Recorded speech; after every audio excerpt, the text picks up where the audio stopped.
This story begins with a mother named Althea, a woman in her early 30s with eyes that tell 1,000 stories of struggle, sacrifice, and survival. She grew up in a small village outside Manila, raised by her grandmother after her own mother left to work abroad and never returned. Her grandmother sold fruits by the roadside, and life was simple, but every day was uncertain. Money was always short, and dreams were often something other families talked about but that she could never imagine reaching. But even in hardship, Althea discovered something extraordinary: her voice.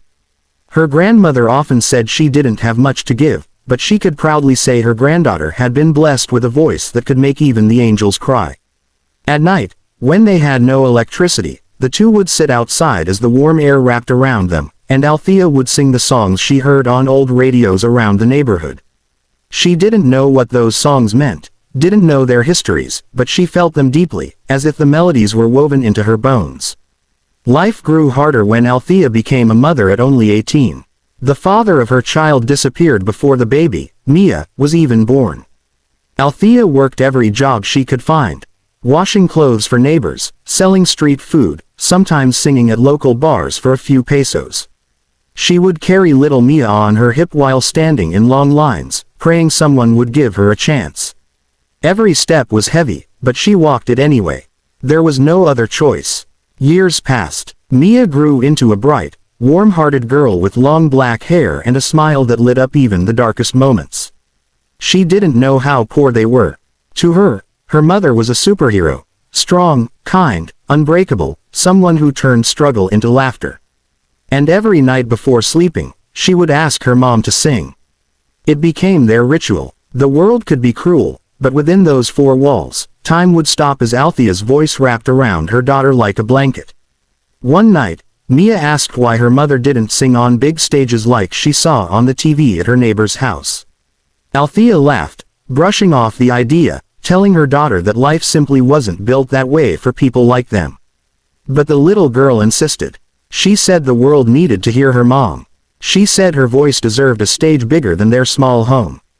But dreams remain dreams, until something happens that forces life to change. On a rainy afternoon that drenched the entire neighborhood, Mia came running home without her usual spark. She held a crumpled paper in her hand and tears were streaming down her face. At first Althea thought she had been bullied, but then she learned the truth. Mia had been working on a school project about dreams and futures, and her classmates mocked her for saying she wanted her mom to become a world-famous singer. They said dreams like that were impossible for people from the slums.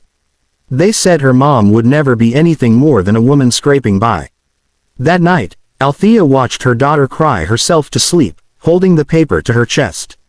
Something inside her broke, but something else awakened.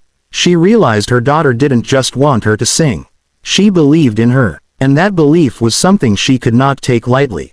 Weeks later, while scrolling on her neighbor's old phone, she saw an announcement. America's Got Talent auditions were opening for international online submissions. People from anywhere in the world could send in a video. It felt impossible. It felt ridiculous. But Mia saw the post too, and with her eyes wide, she told her mother it was a sign. And so, late that night, in their tiny room with one flickering light bulb and the sound of rain hitting the tin roof, Althea propped the phone on a plastic chair and recorded her audition. She sang with the raw emotion that came from years of pain, long nights of fear, days of sacrifice, and a love for her daughter that could move mountains. She didn't know if her submission sent properly. The internet would disconnect every few minutes, but she pressed submit anyway. Days passed. Nothing happened. Then a week. Then two. And then, one morning, an email arrived. Her hands trembled as she read it. America's Got Talent wanted her to come and perform live. Shock turned into tears. Tears turned into laughter. And Mia ran around the room, screaming with joy, telling everyone within hearing distance that her mom was going to America. For the first time in her life, Althea felt the weight of possibility. She didn't have money for the flight or the documents, but the AGT team arranged everything. They covered her travel and accommodation. She didn't know people would help someone like her. She didn't know her story mattered enough. As she boarded the plane, holding her daughter's hand, her heart pounded with fear and hope wound tightly together. When she arrived at the AGT stage, she felt like her breath had been taken away. The bright lights, the cameras, the massive audience, it was too much. But Mia squeezed her hand and whispered that she was proud. That was enough. She stepped backstage, listening to other contestants warming up, feeling her knees trembling beneath her. She kept telling herself she belonged there, even though she still didn't believe it. Then she heard her name being called.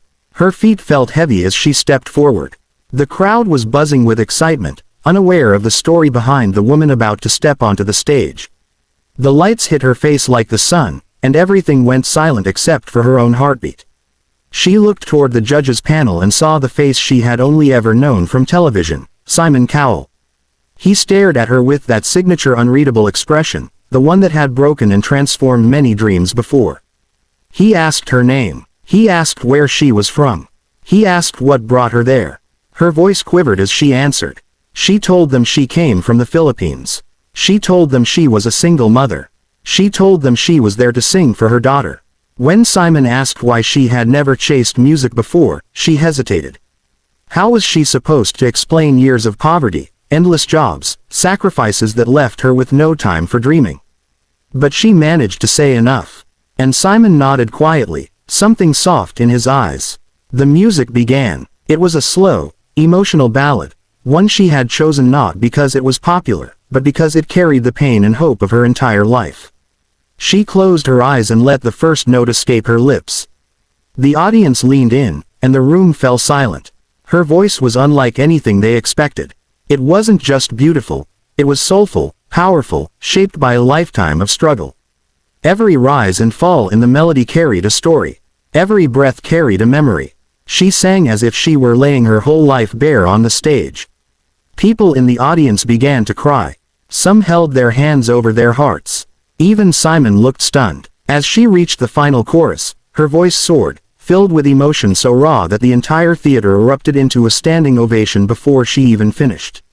The applause was thunderous. Althea opened her eyes, tears streaming down her face, overwhelmed by the applause she had never imagined possible. Simon leaned forward, speaking softly but clearly. He said that sometimes, a voice carries something deeper than talent, it carries truth. He said she had that rare gift. He told her she reminded him of why shows like this exist. To find voices that the world would otherwise never hear. And then, after a long pause, Simon stood up. The audience gasped. He reached forward, stared straight into her eyes, and slammed the golden buzzer. The room exploded in golden confetti. Mia rushed onto the stage, jumping into her mother's arms as the audience screamed and cheered. Althea held her daughter tightly, both of them crying with joy, confetti sticking to their hair and skin like stars. For the first time ever, life had given her a miracle. Her performance went viral worldwide within hours. Millions of people watched her story, inspired by the mother who turned struggle into strength, pain into passion, and survival into art. People from around the world sent messages of love and support. Her life changed instantly. Doors opened. Opportunities arrived that she never knew existed. But the greatest transformation was not fame. It was the pride in her daughter's eyes. The video ends with Althea backstage hugging Mia, whispering that no matter how far they go, no matter how bright the lights become, they will always walk together. And the final shot fades out over the roaring applause of the AGT audience, the echo of her voice lingering like a promise to everyone watching. Dreams do not belong to the lucky. They belong to the brave.